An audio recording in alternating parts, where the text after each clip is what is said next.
I guess that you, like I am, and most of the world, is looking at events unfold in the world's greatest country, the United States of America.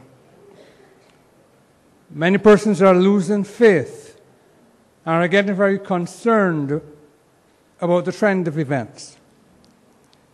Right before our eyes, sometimes in a matter of days as they occur, we are seeing the start of the removal of religious liberty, when one particular religion is being targeted for one reason or another. We're seeing removal of the privileges of the press, which helps to secure a fair and just community.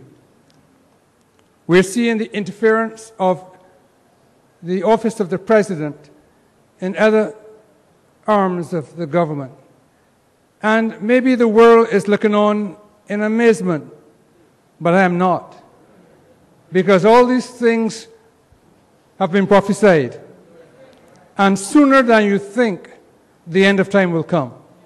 It's just a matter of days away before Jesus breaks the azure skies and comes back for his waiting people. So there's no need to fear or be worried or wonder if you'll be given entry, because we are really not citizens here. We are simply sojourners moving to a greater place. In today's message, I beg your indulgence to follow me all the way through, because we will disclose some of the things our church may need to do and is doing, and a very eventful occasion that occurred just this week at Andrews University, as it seeks to address some of the problems that are happening in the USA. I also want to warn you that what's happening there will not be isolated. Very soon, these exact situations will sweep every single country in the world. But is the church ready? Are you ready? Are you ready for Jesus to come? Have you made your calling and your election sure? Have you removed all the things that will prevent you from looking in the eyes of our Savior and say, we thank you for saving us, and we thank you for returning for us? Are you ready for the coming of the Lord? Are you? A question that you must consider as I focus on health today. And I'm going to take a completely different perspective than is usually taken. I'm going to be looking at some of the things about our health that we neglect and are really the cause of the problems that we face as a church. You see, like you, there was a time when I was a strong advocate for healthy living principles that focused on the exclusion of meats and the inclusion of soy products, etc. There was a time when I thought that it was our principles of health that will save us. I really honestly thought that our health message was the hallmark of salvation. And follow me carefully.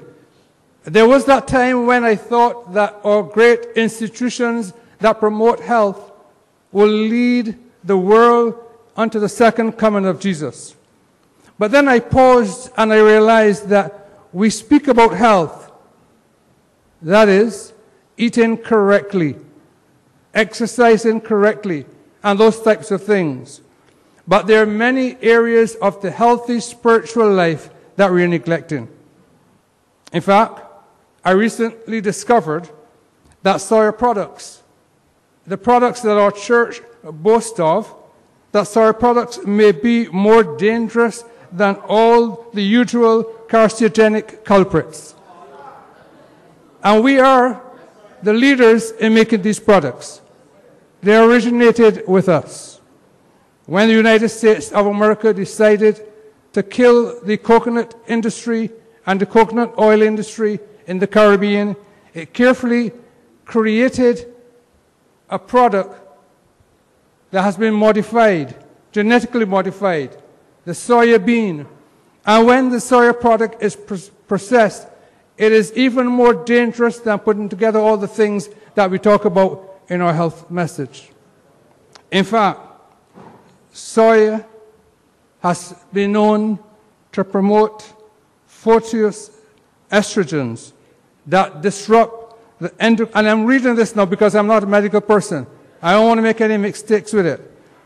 That disrupt the endocrine function and have the potential to cause infertility in women, promote breast cancer, and it goes on further, and I'm quoting, soya phytoestrogens are potent anti-thyroid agents that cause thyroid cancer.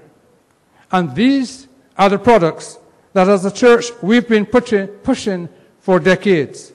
We have boasted about our health reform. But are we really health reformists?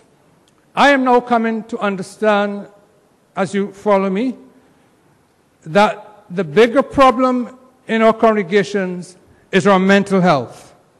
Many of our members are experiencing all forms of mental problems. And I'm going to read you a quote later from Sister White, where she says that no matter how well we eat, if it's not working well here, we are nowhere.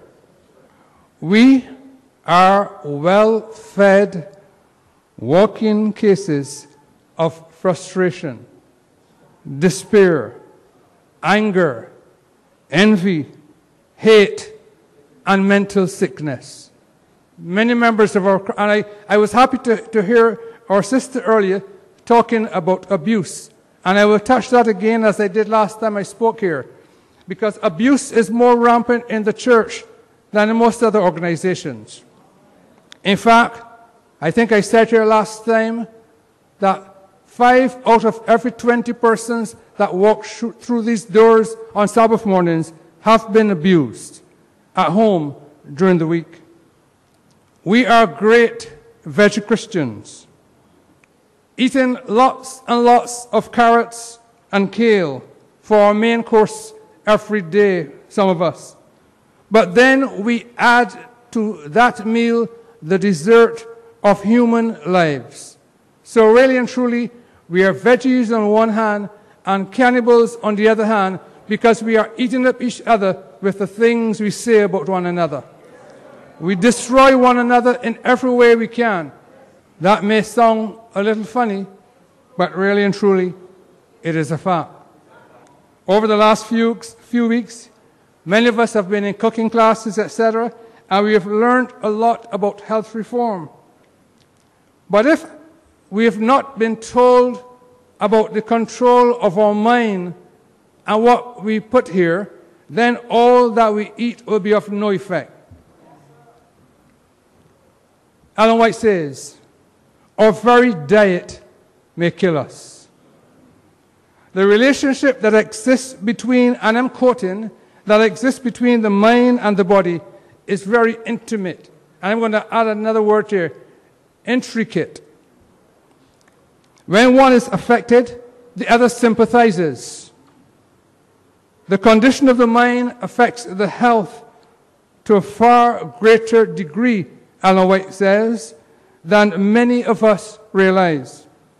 Many of the diseases, she quotes, many of the diseases from which men suffer are the result of mental depression. I want to say that again. Many of the diseases, including cancer, including hypertension, including many of the others, are the result of depression, grief, anxiety, discontent, may I say that again, discontent, remorse, guilt, distrust for each other, all tend to break down the life forces and to invite decay and death. End of quote. We are destroying each other while eating the right foods. Just last week, I read an article that suggests that 1 in 10 of the millennia Christian, not Seventh-day Adventists, the millennia Christian world is turning away from Christ to its own devisings. But then I got more concerned when I read in another place that 3 out of 10 of all of our Seventh-day Adventist young people are leaving the church. Not leaving because of health, but because of those things that I mentioned earlier. We are running our youth and our weak members away from God because of the distrust, the maligning, the dishonesty, the anxiety, and the depression that some of us have caused on ourselves. But it wouldn't be bad if you did it to yourselves, but we're also doing it to others. So while our diet must be reformed, there's no question about that. While we must eat healthy, there's no question about that. We need to focus more on our mental health. We are all suffering, many of us, from the postmodern version of spiritual decline. Our churches are standing physically, but declining spiritually. In fact, if God came tomorrow, there will be a question as to how many of us will be ready to meet him. So what are these things we must be concerned about? 1, a clear conscience. A clear conscience. And I'm going to be using the Word of God very much today as we proceed. So my first question to you, church, stay with me. My first question to you, if you look to your left and to your right and behind you and in front of you, can you look every member of this congregation dead in the eyes with a clear conscience? That's the question you must answer. It's not whether you're a vegetarian or vegan or what or the other. It is whether you can look every member of this congregation dead in the eyes with a clear conscience. Cheerfulness and a clear conscience are better than drugs, Sister White says. I want to say that again. I want to really say that so you can hear it. Cheerfulness and a clear conscience are better than drugs. I'm sorry, Dr. Greaves, but you know what I'm talking about, and maybe you will agree with me. It is not the drugs that you get from the doctor that will help you as much as cheerfulness and a clear conscience. In fact, we are destroying our bodies because we have clouded consciences, and then we have to go to get drugs to fix it up. So let's go to our first text. Acts chapter 23, verse 1. Acts chapter 23, verse 1. And I think our camera team has that for you. Acts chapter 23, verse 1. Paul, earnestly, beholding the council, said, Men and brethren, I have lived in all good conscience before God. And I'm going to add, and the people. I have lived in all good conscience. If I stopped now and I asked for an appeal for all those persons who are today living in clear conscience with their brothers and sisters, not with God, but with their brothers and sisters, can you stand? Will you be able to stand and say, yes, I can be counted? You see, this is a serious question. When Paul stood before his brethren, he knew within himself that he had done everything that he should have done, that he could stand and face his brothers and others and look them in the eye and say, I have nothing against you. I have nothing against you. But are we going to be able to say that maybe in October or December after the elections are finished in our churches? Are we going to be able to say that after the conflicts that we've caused and the hurts that we've caused, including some of our leaders? Can you honestly look at your brother and sister in the eye today and say with a clear conscience, there's nothing between us except Jesus? Can we do that? If we can't, then there's a need for some reevaluation of where we are spiritually. Our problem is not necessarily the physical food that we eat, but the condition of our heart. So in 1 Timothy chapter 1, 5, 1 Timothy 1, 5, there's discussion about a pure heart. A pure heart. And now, the end of the commandment is charity out of a pure heart and of a good conscience and of faith that's not pretense, an unfeigned faith. Many of us pretend to be faithful. We pretend to have pure hearts. But when Jesus looks at us, when Jesus does the evaluation, when Jesus comes to live with us, can he find purity in us? We need to enhance our diet with unfeigned faith and a pure conscience.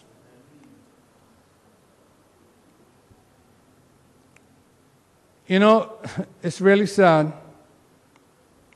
that of all the cultures I've lived with and among, our culture here in Barbados, and not criticizing, just stating a fact, our culture here in Barbados is always apt to destroy and put down.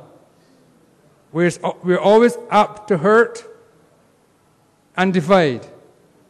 And sadly enough, that's part of our church phenomenon also. So next I want to go to 1 John 4:8. And now we're talking about love. 1 John 4:8. And I'm moving quickly. I want to come to the end of this discussion really soon because I want you to leave here with just a few important facts. First, we spoke about having a clear conscience, did we?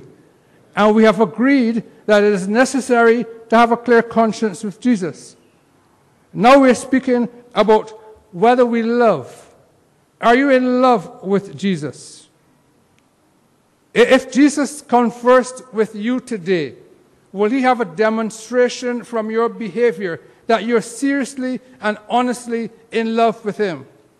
And must I add at this point that we can't love Jesus and don't love our human friends and family. We are more intent on deciding who can't be a member of our churches, who can't hold office, who can't do this, what dress we must wear, etc. And we have stopped focusing on love one for other in a long time ago. Today God is calling us back to include in our diet just a little bit of love. Not a lot, just a little bit more than we currently have. He that loves not knows not God, because God is love. God is love. I am happy to stand before you today to say that even before I understood what God wanted from me, he loved me. And I'm sure he loved you the same way. While we were yet sinners, he died for us. Isn't that love? Even after his death and after we were baptized, we kept going back to our old ways, and Jesus continues to love us. So why can't we love others the same way? Because a brother or sister stumbles, why do we have to ostracize them and run them away? Can't we love them the same way? Isn't love important? So let's talk a bit about love. Love cannot abuse. You heard that? Love cannot abuse. That's not a statement for our children, for parents for our children. It's a statement for husbands, how we treat our wives. For wives, how we treat our husbands.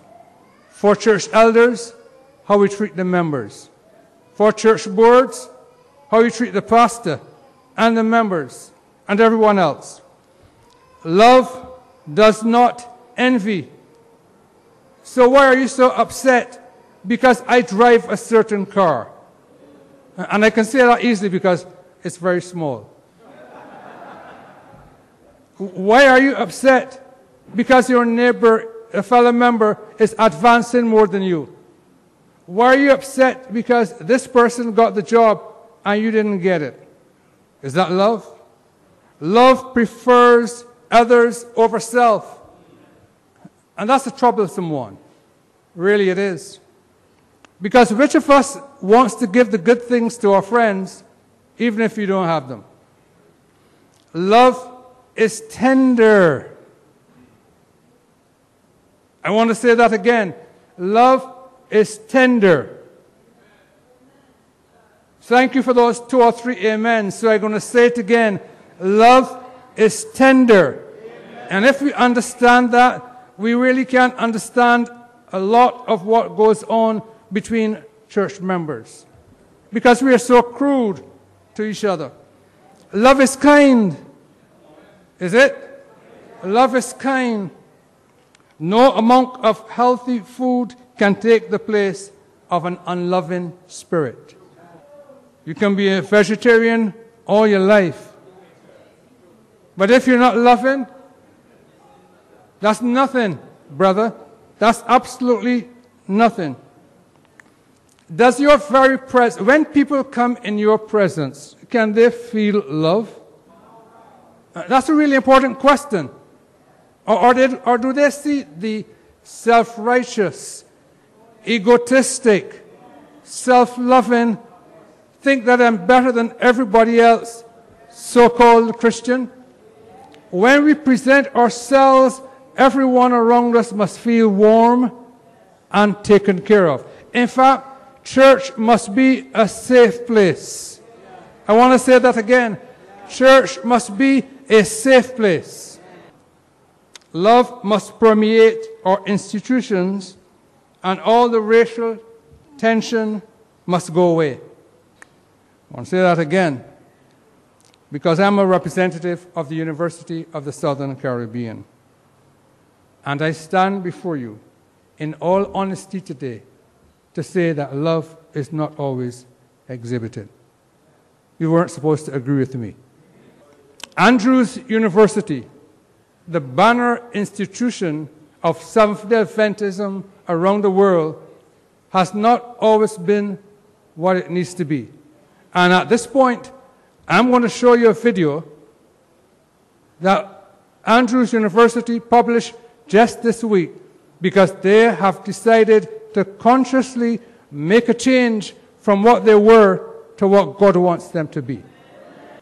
And while they get it queued up, I've had friends who have gone to Andrews to study, including my son who just graduated last year, who have told me that it's obvious that black kids, black students do not fare the same way as white students. And I am sure that you're not sure what I'm going to say every time I come to preach at your church, but I want to speak fact and truth. But then I want to clarify. So watch the video. Are you ready?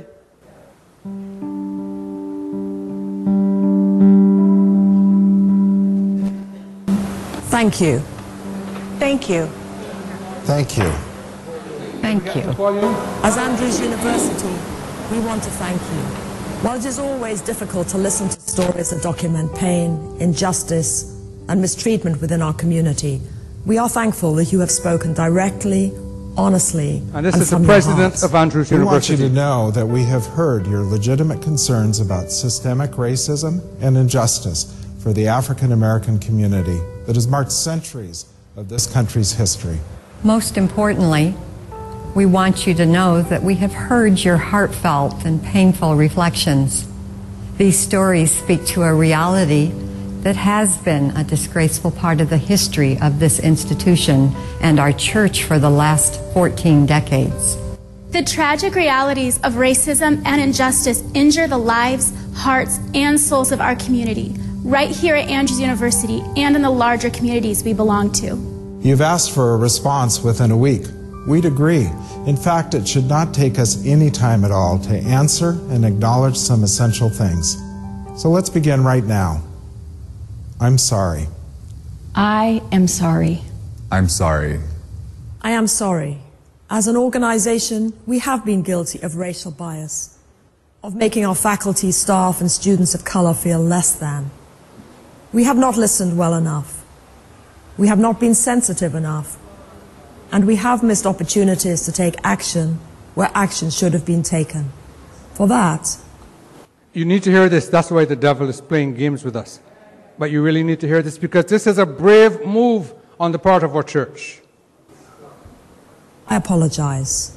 I am sorry. Andrews University's history has been marked by systemic racism.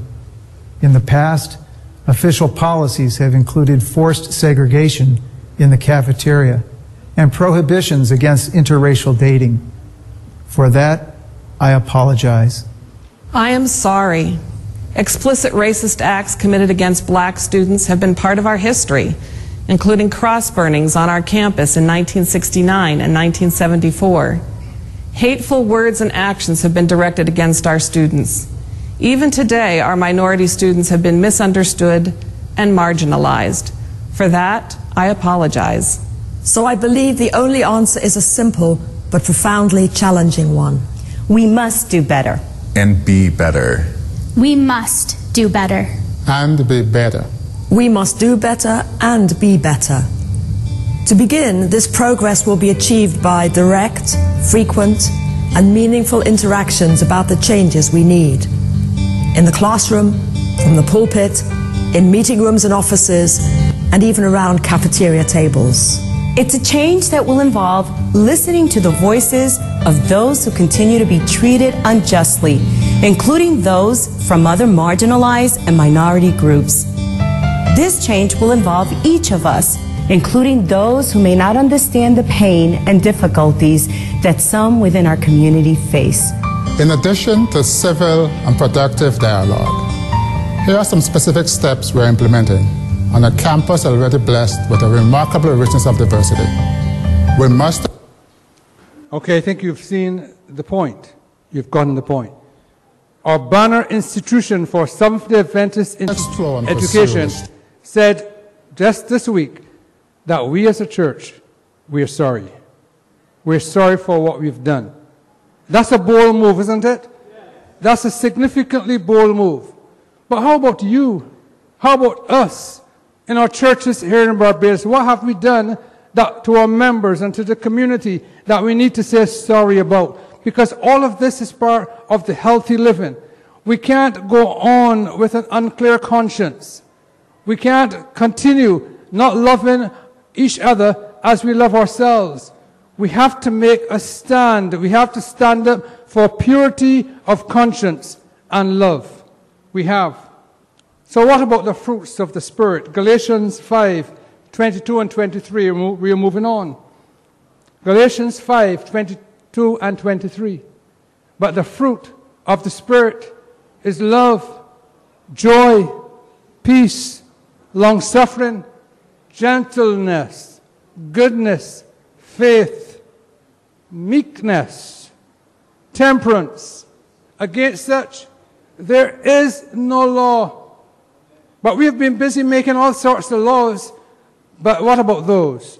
There is no law about these. Are these things that we have been practicing amongst ourselves as Christians, getting ready for the coming of the Lord? Maybe, church, there are some things we have to do. Next, I want to look at self-control as an element of healthy living. I remember in high school, there was one of my teachers who said, I will tell you it, I don't care how it offends or how it hurts, I am going to say it. Some of us are so unkind. We make no attempts to control our feelings. Proverbs 25, 28. Proverbs 25, 28. He that hath no rule over his own spirit is like a city that is broken down and without walls. That's a serious indictment if you have not been able to control yourself. You know, here's the problem with self-control. When we sin, many times we don't intend to do it. Well, I hope. But we have no control over our actions because we have given over our decision-making process to another being. The only one that shall have control over you is Jesus himself. So I'm inviting you to exercise that important Jesus-sanctified control. Are you not making decisions for right because you don't have the power within you? And let me tell you where some of that self-control becomes an issue. The lady who spoke this morning about abuse, she didn't mention it, but many of our issues with self-control started the way our parents raised or didn't raise us. And we have found problems being able to take care of that all through our lives. Today we want to pray to Jesus that he will give us back that control over our actions. You see, those persons who lack control, they are usually the ones that are in charge. They boss around their families. They lay down some strange rules on what makes one a Christian. They will run everyone away from Jesus, some of them. Do you know those persons I'm talking about? Or is it possible that that person is sitting in the seat that you're in right now?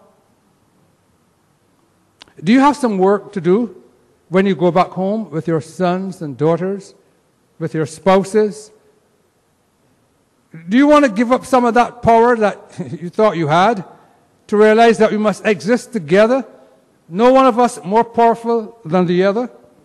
We need to work on self-control because it will destroy us while we're eating a very good vegetarian diet. And then what about that whole thing of eating well and having recreation? Mark 6:31. Eating well and having some recreation. Mark 6:31. And he said unto them, come yourselves, I want you to say that word with me, come yourselves apart. Apart. Come away. Remove yourself from the busy stuff. I'm going to move the word desert and say deserted. Into a quiet place. And rest a while. What did I say? Rest a while. For there were many coming and going. That's like church. There are many coming and going. Elder, many coming and going. You don't have a minute to rest. And they had no leisure. They did not even have time to eat. Doesn't that describe some of us? We are so poor that we're always working so hard to raise money. And in a video clip I'm going to show shortly, then we spend the money that we work so hard 23 hours a day on getting back the health that we could have taken by resting 8 hours a day. Isn't that true? So when last church, and you can go ahead with the video, when last did you take a moment, maybe even if it were just a Friday evening, to go walk the beach and relax? And forget about the phone. And the devil developed these phones. Go ahead and run the clip. And this time you have to read and listen really well.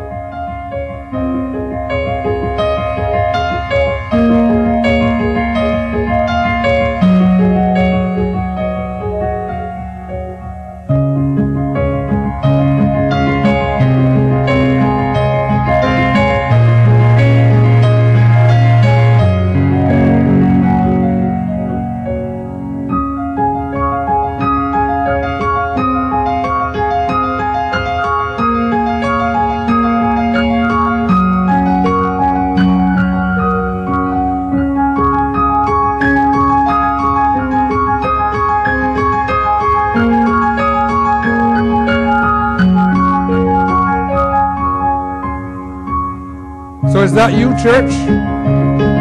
We are always looking forward and rushing to the next event and not taking time to rest. Not taking time to rest. Thank you.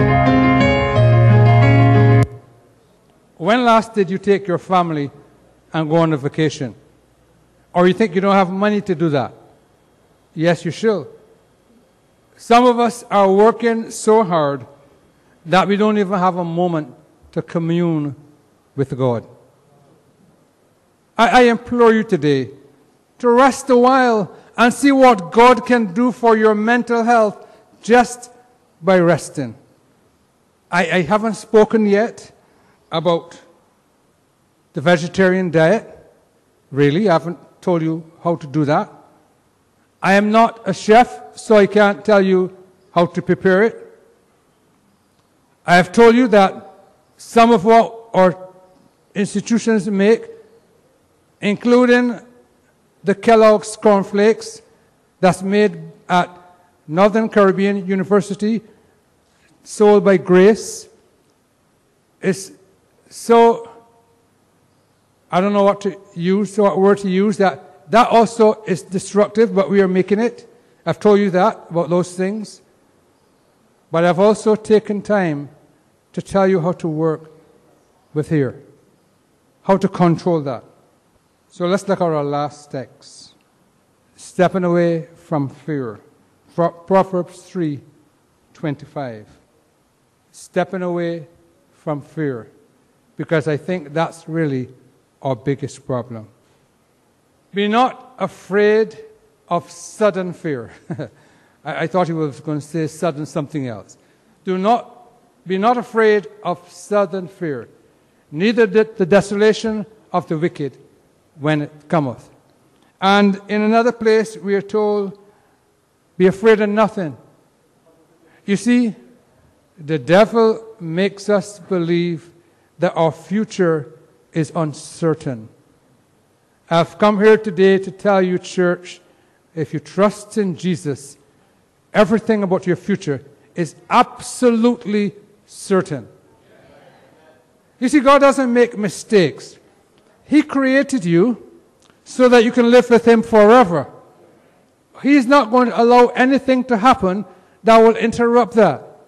The devil is doing his best to break that relationship and make sure that we don't make it to heaven. But I can stand here boldly and say to you, there's nothing to fear. Afraid of losing your job? Is that it? What are you working for? Money to live, isn't it true? So if you lose your job, who owns the cattle upon 1,000 hills? Isn't it He? Isn't He the Creator? Afraid of the loss of a spouse through divorce or death? Who made the spouse that you currently have? And if that person leaves through divorce or death, can't Jesus give another? Isn't He strong enough and powerful enough? Or even if He doesn't give enough, can He help you to live all by yourself, happily and faithfully? So what are you afraid of? Afraid that people won't like you? Who cares who likes you? I'm glad you do, brother. Really and truly, can their distrust and hate of you change anything about you? Not a single thing. So don't be afraid if the persons in power at church don't like you. Don't be afraid if the persons in power at work don't like you. They can't do your thing unless Jesus allows it. And if Jesus allows it, it is for your strengthening and your edification and to give you glory and to give you an opportunity to praise Him. So don't be afraid, church. Are you afraid to live with the conscience that you now have? And I'm smiling while I say that. Is your conscience so messed up that you're really afraid of what you may do next moment? And that if you meet a certain person outside, what you're likely to do? And if that's the problem, if you're afraid of what's going on in your mind, Jesus is the great healer. Amen. And He can wipe out all the stuff in your mind that should be there. But some of us are just plain afraid of the church people because they know all of our business. And some of them are getting ready to disclose it at the next board meeting. Who cares? What can the board do to you if Jesus has you covered by his blood? What can fellow beings, we're all alike, what can we do to each other unless Jesus allows it? So why are you afraid? Why are you not trusting Jesus? Some of us are afraid maybe that we will have no money tomorrow.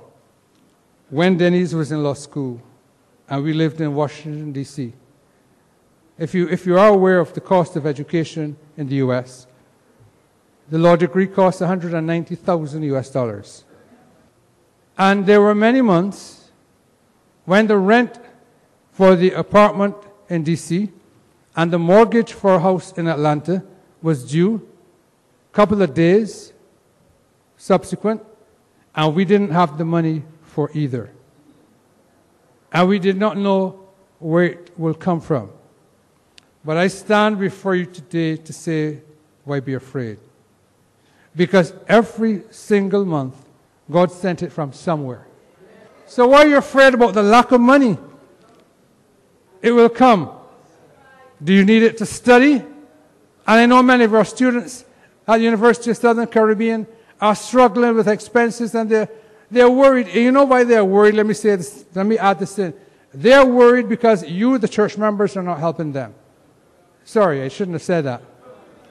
But why be afraid about money? Because Jesus can do that. Jesus makes money. He's not the governor of our central bank. Neither is he the minister of finance in Barbados. Jesus makes real money. So don't be afraid, brothers and sisters, because the same Jesus who took care of me will take care of you. He's good. He's able. He's powerful. He has all the means at his disposal. And more than that, because I know some people who have all of those, but they have no desire to help you. Jesus has those, but he's there to help you. And he's promised that he will provide for you. And whenever Jesus makes a promise, he always keeps it. He always keeps it. So as we close, 1 John 4:18, our closing text, and Ephesians 4:23 together. Maybe let's skip John, the John text, and let's go to Ephesians 4:23, so I can get you out of church today. Ephesians 4:23. And this is my appeal for you today. Church, I'm not so concerned about whether you're a vegetarian or not. I am, but I'm really not concerned about whether you are. I'm not so concerned about whether you're a vegan or not. I'm concerned today about whether you have allowed the Jesus I love to purify your mind. That's my real concern for you, brothers and sisters. And be renewed, the text says, in the spirit of your mind. Today, you must leave this congregation. You must walk out of the doors of this building with a renewed heart, a purified spirit, a clear conscience, trusting in Jesus, who will see you all through this life, who will walk with you all through the situations that you will face. And someday soon, sooner than you think, as I said at the start, he will return for you. I hope you will be ready when Jesus comes.